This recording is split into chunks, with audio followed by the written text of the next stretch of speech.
Gimana bisa jadi perempuan hebat semacam ini? Amalnya apa? Sekarang kita masuk pada amal ibadahnya.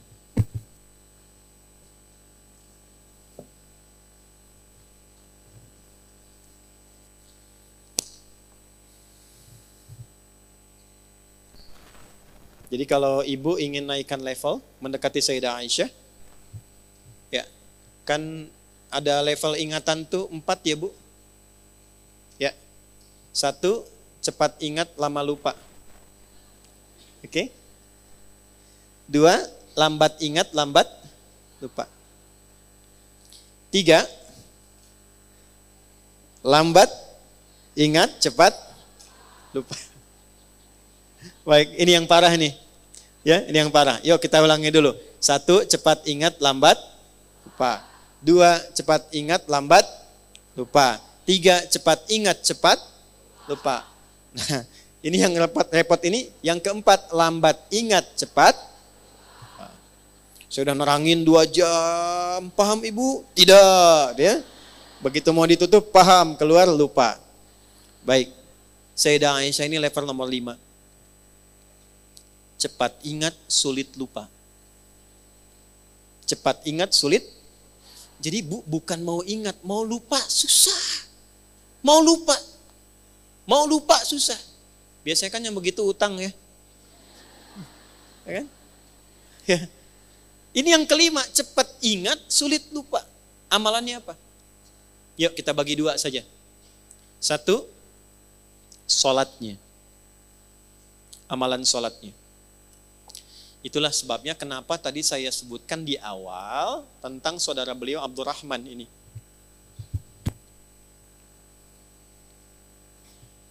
Sepeninggal Nabi SAW, Sayyidah Aisyah itu masih konsisten mengerjakan semua arahan Nabi. Saya ulang. Sayyidah Aisyah radhiyallahu taala anha, sepeninggal Nabi SAW, suami beliau tercinta, itu masih konsisten mengerjakan semua arahan Nabi, termasuk dalam ibadah ritualnya. Saya gambarkan ya Bu ya. Duhanya dalam satu hadis. Jadi saya nggak bicara tentang tahajudnya karena levelnya terlampau tinggi, duhanya dulu aja. Artinya Sayyidah Aisyah bukan hanya menjaga sholat fardu, tapi sholat sunnah. Jadi kalau level ibu ingin naik, kecerdasannya meningkat, anak juga ingin meningkat, maka tingkatkan sholatnya. Saya ulang ya, tingkatkan apa? Sholatnya. Nah, meningkatkan sifat ibadah ritual itu salah satu bagian dari amalan takwa namanya. Amalan apa? Takwa. Ini saya urutkan supaya mudah dipahami. Takwa itu adalah kondisi terdekat dengan Allah. Ya, kondisi terdekat dengan Allah. Jalannya dibangun lewat ibadah. Untuk mencapai takwa itu lewatnya ibadah. Salah satunya sholat. Salah satunya sholat. Disebutkan kalimat takwa dan derivasinya, turunannya itu sebanyak 240 kali dalam Al-Quran. Di antara penyebutan itu ada yang menunjuk jalan-jalan takwa. Di antaranya sholat. Al-Baqarah ayat 2-3. Dzalikal kitabu la hudal lil. Siapa muttaqin orang takwa di ayat itu? Ayat 3-nya, alladzina yu'minuna bil ghaibi wa yuqimunas. Baik, dan dia konsisten meningkatkan sholatnya. Poin saya bukan di kalimat terjemahannya. Poin saya lihat sini. Coba ibu bedakan tulisan sholat di ayat 3 di Al-Baqarah dengan ayat 238. Ketika kita membuka Quran surah kedua Al-Baqarah di ayat 238, saat Allah berfirman, Hafizu ala salawati. Tulisannya begini. Alif, lam, sad, lam, wawu, alif, ta maftuhah. Begini. Salawat. Silahkan cek di mushaf. Tapi ketika Allah berfirman di Al-Baqarah ayat 3, Alladzina yu'minuna bil ghaibi wa yuqimunas shalah. Perhatikan. Tulisannya begini, lihat mushafnya terjemahan kalau tidak percaya. Alif, lam, sad, lam, waw, fathah tegak begini, tak marbutah. Silakan cek. Apa bedanya? Jika kita mengacu kepada Al-Baqarah ayat 238, hafizu 'alas salawat begini. Ini maksudnya sholat fardu. Sholat wajib. Ada berapa jumlahnya? 5 waktu. 2, 4, 4, 3, 4. Itu rumusnya. 2 subuh, 4 zuhur, 4 asar, 3 maghrib, 4 isya. 2, 4, 4, 3, 4. 5 waktu. Banyak tidak? Banyak, karena itu jumlahnya 5 kan? Jama'. Tapi kalau ibu ingin menambah dari yang fardu itu dengan tambahan sunnah, sebelum subuh ada 2 rakaat. Sebelum zuhur ada 4 rakaat. Nggak sampai 4 bisa 2. Setelah zuhur 2 rakaat. Setelah maghrib 2 rakaat. Setelah isya 2 rakaat. Malam tahajud.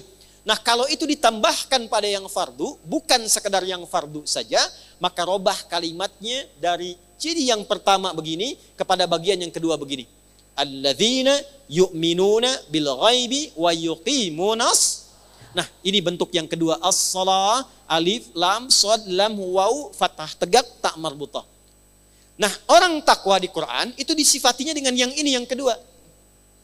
Jadi ketika ibu ingin meningkatkan diri menjadi pribadi lebih takwa, naik levelnya, yang Allah tantang, challenge dari kita adalah naikkan dari yang fardu.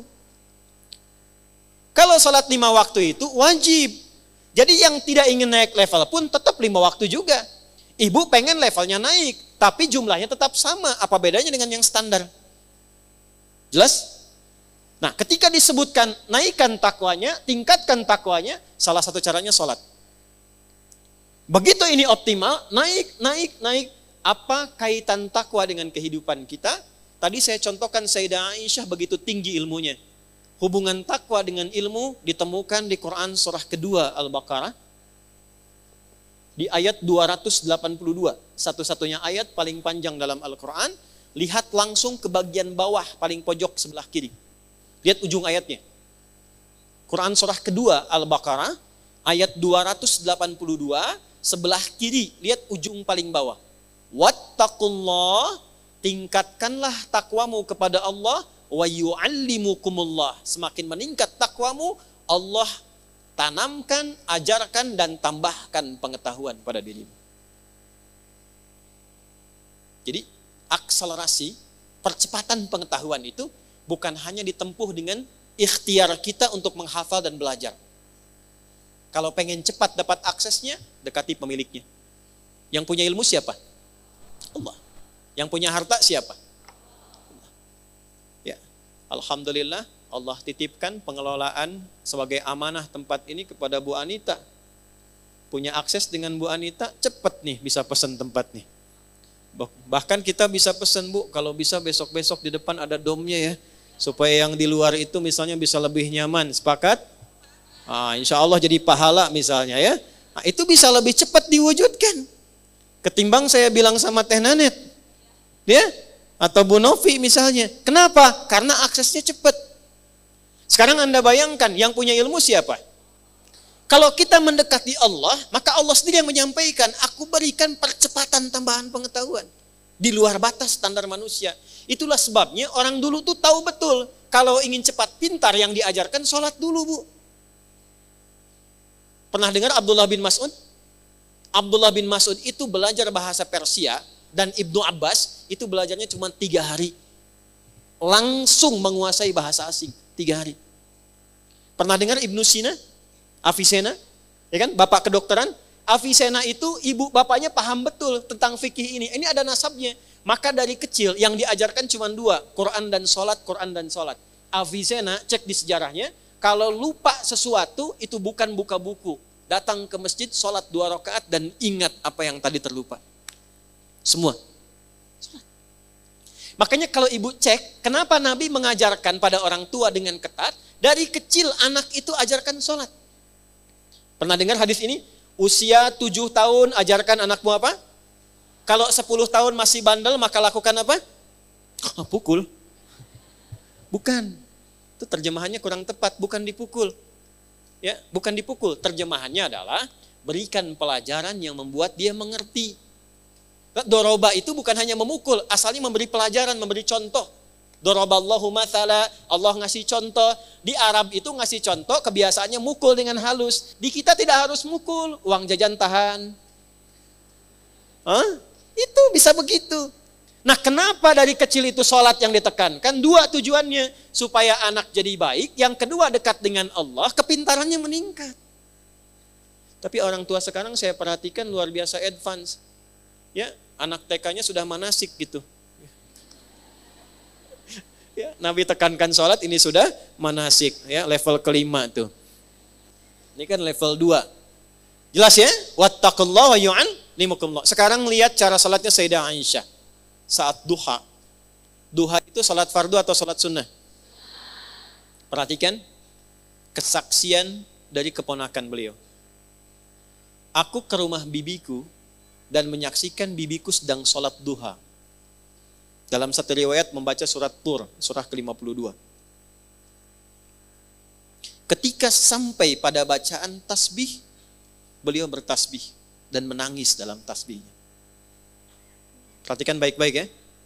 Semua biografi, cerita tentang orang-orang hebat di masa lalu selalu memberikan kita informasi, tidak pernah mereka membaca apapun kecuali paham apa yang dibaca itu. Minimal tahu artinya, Bu. Nih ya, saya tuliskan. Saking paham dan mengerti tentang ayatnya, saya lihat bibi saya itu bukan sekedar baca diulang sampai menangis.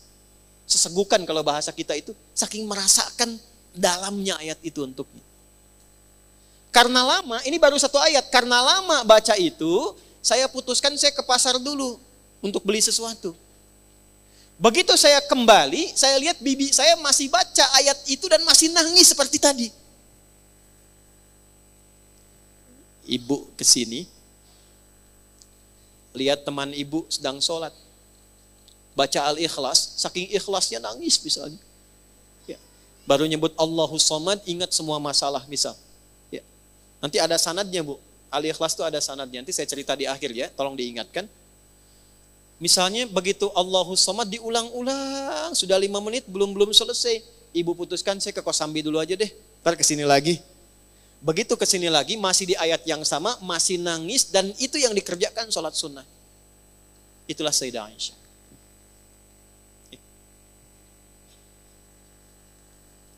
Nah, jadi kalau sekarang kita berpikir ingin menaikkan level dan meneladani ini, cara pertamanya adalah, 1, jangan biarkan semua ibadah kita itu hampa makna. Jangan biarkan tidak mengerti apa yang kita kerjakan dan kita lakukan dalam ibadah kita. Karena di Islam itu unik, semua ibadah itu ada artinya, Bu. Ada petunjuknya. Ini sindiran yang halus dari Allah ya, bukan dari saya. Di Quran surah ke-29 ayat 45. Bahasa tafsirnya gini, ini nggak ditemukan di terjemahan. Bahasa tafsirnya, maaf, akan ditemukan orang sholat yang tidak paham, tidak mengerti apa yang dibaca dan dilakukan dalam sholatnya. Saya bacakan ayatnya. Utslu ma uhiya ilaika minal kitab. Utslu. Kalau ibu buka mushaf, di situ terjemahannya bacalah. Coba lihat, utslu terjemahannya apa? Bacalah. Ada yang bawa mushaf? Terjemahannya apa di situ? Bacalah kan? Utslu, tahan. Utslu, bacalah kan? Baik. Sekarang saya tanya, wahyu pertama turun apa? Iqra, apa artinya Iqra? Kalau sama-sama terjemahannya, kenapa kalimatnya beda? 1 utslu, kedua Iqra. Bu, kalau Iqra, tuh Iqra. Dari kata kiro'atun. Artinya, baca tanpa menuntut paham. Yang penting baca. Jelas? Kalau utslu, dari kata tilawah. Tilawah. Punya 3 arti. 1, baca. 2, pahami yang dibaca itu. 3, amalkan sesuai pemahaman dari bacaan tadi. Baca, pahami, amalkan, kerjakan. Itu tilawah. Baik, kenapa wahyu yang pertama bacaannya Iqra bukan utslu? Karena Nabi itu nggak pernah belajar baca, apalagi paham. Nggak pernah sekolah, nggak pernah baca, ummi sifatnya. Ummi, ya seperti dilahirkan oleh ibu. Ummi itu maksudnya seperti yang baru dilahirkan oleh ibunya. Ada nggak anak yang baru lahir langsung bisa baca? Ya, begitu lahir, ini Budi, ini Ibu Budi. Nggak ada. Ya. Orang lahir itu nggak bisa baca, nggak paham pengetahuan. Nabi itu sifatnya ummi, maksudnya kayaumi wiladati ummihi, seperti hari dilahirkan ibunya, nggak bisa baca, nggak pernah sekolah, nggak punya guru. Jadi bagaimana bisa paham, baca saja nggak bisa. Maka turunlah kalimatnya Iqra bukan utslu. Iqra, Muhammad baca. Jawabnya apa? Ma'ana biqari, saya nggak bisa baca. Kalau ayatnya turun utslu, salah ayatnya. Karena memerintahkan paham. Baca aja nggak bisa, apalagi paham. Jelas? Tapi setelah ayat turun diajarkan sholat, dibimbing malaikat Jibril. Turun perintahnya, Muhammad jangan sekedar dengar bacaan Jibril. Belajar, pahami dari Jibril. Amalkan dari pemahaman itu. Baca Quran dengan artinya sampai paham, itu tilawah namanya. Makanya saat ada orang baca Quran, tapi tidak ada penerjemah, disebutnya qori kan? Qori karena dia cuma qiraah. Tapi ketika di sampingnya ada yang menerjemahkan bacaan itu, siapa namanya? Sari tilawah. Karena yang pertama menerjemahkan tilawah itu Ibu Sari. Karena itu disebut Sari tilawah. Kalau yang menerjemahkan Adi, maka Adi tilawah. Ya. Jadi sebetulnya namanya tilawah saja, tidak ada sarinya. Ya, Sari itu bahasa kita karena yang pertama terjemah Ibu Sari. Sekarang lihat, balik ke Sayyidah Aisyah tadi. Sayyidah Aisyah, paham tidak beliau apa yang dibaca? Mengerti tidak? Kenapa? Karena paham ayatnya. Perhatikan, utslu ma uhya ilaika minal kitab. Muhammad, sebelum tunaikan sholat, baca dulu. Pahami dulu ketentuan dalam sholat. Pahami dulu yang mau engkau baca dalam sholat. Wa aqimis sholat, setelah paham, baru kerjakan sholat. Itu yang menjadikan sholat kita itu jarang khusyuk. Itu yang menjadikan orang-orang yang sholat itu jarang khusyuk. Karena nggak ngerti yang dibaca. Coba jujur ya, saya tanya nih. Ibu ribuan kali ruku dan sujud. Paham nggak yang dibaca dalam ruku? Ngerti nggak ada yang dibaca dalam sujud? Nah itu yang menjadikan ketika sholat, setan itu begitu leluasa menggoda. Ini dari Nabi ya, kisi-kisinya nih. Ada di Abu Daud. Ada setan khusus, catat nih. Setan khusus yang tugasnya menggoda orang sholat. Tadi kan kita sepakat kurikulum fikih kuburan ya. Tambahan satu lagi nanti kita belajar insya Allah fikih setan. Nah, belum pernah ada kan? Malaikat ada 10, setan jenisnya ada 9 yang pokok. Perhatikan, kalau tidak tahu setannya, kita tidak tahu di mana jebakannya. Karena selama ini ternyata yang menjebak bukan hanya Batman, tapi setan. Okay? Nah ada setan khusus menggoda orang sholat. Tahu namanya siapa? Namanya Khanzab. Tugasnya dimulai kapan? Saat kita mulai bertakbir. Jadi gini kondisinya nih. Sebelum takbir, Nabi yang mengatakan nih, riwayatnya sebelum takbir itu kita bisa fokus, siap-siap. Tapi begitu tangan diangkat dan lisan mengucapkan Allahu Akbar, fayaqulu syaitanu, maka Nabi mengatakan setan mulai bertugas. Uzkur kada, uzkur kada. Dia akan menampilkan kepada kita semua apa yang bisa diingat. Hatta la yash'ural musalli kam raka'atan yusalli, sehingga orang sholat itu enggak fokus sholatnya, bahkan dia bisa mengingat apa yang tidak ingin dia ingat, dan ada orang sholat bahkan yang lupa berapa rakaat sedang menunaikan sholatnya. Pernah terjadi? Allahu Akbar. Tadi saya lupa ya, status belum diupdate ya yang di Instagram. Ya Allah, tadi nyimpan sendal di mana? Jemuran belum diangkat. Itu semua. Baru takbir. Apa yang mencegah kita supaya bisa mengatasi godaan tadi? Salah satunya, perhatikan, lisan berkata, pikiran menerjemahkan, hati meresapi. Saya ulangi, lisan berkata, iqrarum bil lisan, pikiran menerjemahkan, tarjamatul aqli, hati meresapi, tasdiqum bil qalbi. Idealnya begini Bu, Allahu Akbar, tangan diangkat, buang urusan dunia ke belakang. Dunia jangan dibawa-bawa. Lisan mengucapkan, kenapa dunia jangan dibawa, apapun statusnya. Punya kedudukan, punya harta, punya ilmu, sudah. Sekarang saat sholat kamu hamba, yang mungkin wafat dalam sholatmu itu. Buang semua dunia ke belakang. Katakan, hanya Allah yang paling agung. Perhatikan baik-baik. Kalimat ini, begitu diucapkan, Allahu Akbar, terjemahkan di pikiran kita supaya setan tidak sibuk mengganggu pikiran kita. Ya Allah, Engkau yang maha agung. Lalu resapi dengan hati, katakan dalam hati, ya Allah, aku taubat selama ini bahkan sebelum sholat, mungkin merasa yang paling hebat, merasa yang paling agung, merasa yang paling besar, yang paling hebat dibandingkan dengan suami, yang paling agung dibandingkan dengan teman, yang paling perkasa dibandingkan dengan tetangga. Aku taubat ya Allah. Itulah sebabnya ketika mengatakan Allahu Akbar, selanjutnya Allahumma ba'id baini wa baina khataayaya kama ba'adta bainal masyriqi wal. Perhatikan, ya Allah, aku mengakui dalam sholat pun ini, aku masih banyak dosanya.